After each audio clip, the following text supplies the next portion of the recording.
Mesdames et messieurs, peuple congolais, à ce 16e jour du mois d'octobre, le monde entier célèbre la journée internationale de l'alimentation. Cette journée correspond à la création de notre grande organisation FAO qui a été créée pour mettre fin au manque d'alimentation et à la faim dans le monde. La République démocratique du Congo, sous la conduite de son Excellence Antoine Félix Tshisekedi Tshilombo, président de la République, a choisi ce mandat pour accélérer la production alimentaire à la République démocratique du Congo et pour mettre fin à l'insécurité alimentaire qui gangrène notre pays depuis plusieurs décennies. À cet effet, le président de la République démocratique du Congo m'a chargé de pouvoir conduire des politiques de mise en œuvre, de mise en cohérence de tous les projets agricoles qui ont été réalisés pendant ces 2 mandats. Il faut souligner que le président de la République a créé le ministère de sécurité alimentaire, a voulu mettre particulièrement un accent sur la fin de la famine, sur la fin de la sous-alimentation, pour permettre au peuple congolais de jouir librement de l'ensemble de ces terres arables et ainsi de retrouver son autosuffisance alimentaire. C'est pourquoi, dans le cadre du mandat qui nous a été confié, le chef de l'État nous a donné une mission noble de pouvoir accélérer la production en mettant l'accent sur 5 piliers majeurs. Et ces 5 piliers majeurs commencent par la politique sémancière. C'est-à-dire que la République démocratique du Congo va maintenant retrouver sa souveraineté en matière de semences. Et c'est dans ce cadre que la loi sémancière doit être votée avant la fin de cette année au Parlement pour permettre au pays de pouvoir réguler le secteur sémancier, notamment en ouvrant la possibilité au secteur privé d'avoir une chaîne de valeur autonome de production de semences, mais aussi de réveiller le secteur public de production de semences qui commence par la réhabilitation des INERA dans le pays, la réhabilitation des SENASEM pour le contrôle de la qualité des semences, mais aussi la mise en place, là où ça n'existe plus, de CAPSA pour nous rassurer de la disponibilité, de l'accessibilité et de l'utilité des semences améliorées dans tous les pays. Le deuxième pilier, c'est le pilier des intrants agricoles, notamment les fertilisants et les pesticides.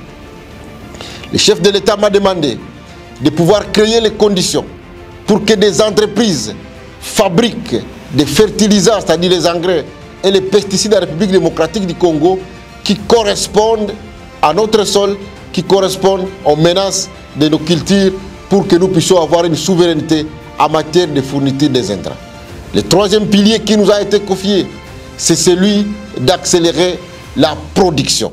Je voudrais bien vous dire que dans la stratégie d'accélération de la production agricole, le chef de l'État nous a ordonné de pouvoir travailler d'abord sur les petits producteurs dans tous les pays, mais aussi d'avoir des politiques spécifiques pour appuyer les grands producteurs. C'est dans ce cadre-là que des aménagements ont été faits dans le cadre de la révision du code agricole pour que notre secteur agricole puisse être le plus attractif possible. Et donc cela nous permettra d'avoir à côté des secteurs agricoles, des producteurs, des plus grands producteurs, avoir aussi des producteurs de petits calibre. L'autre pilier, le quatrième, c'est le pilier qui concerne la motorisation et la mécanisation agricole. Comme vous le savez, beaucoup de gens ont abandonné le secteur puisque l'agriculture est devenue pénible, l'agriculture manuelle est devenue pénible. C'est ici qu'il y a le cadre de l'accélération de cette politique de motorisation agricole. Le chef de l'État a mis à la disposition des producteurs congolais un parc important de tracteurs. Dans les 3 ans, on va aller jusqu'à 5000 tracteurs qui vont être donnés dans le cadre de la création des brigades de motorisation agricole que nous faisons dans tous les pays pour appuyer les plus petits, mais aussi pour appuyer les plus grands. Et enfin, c'est le stockage et la commercialisation.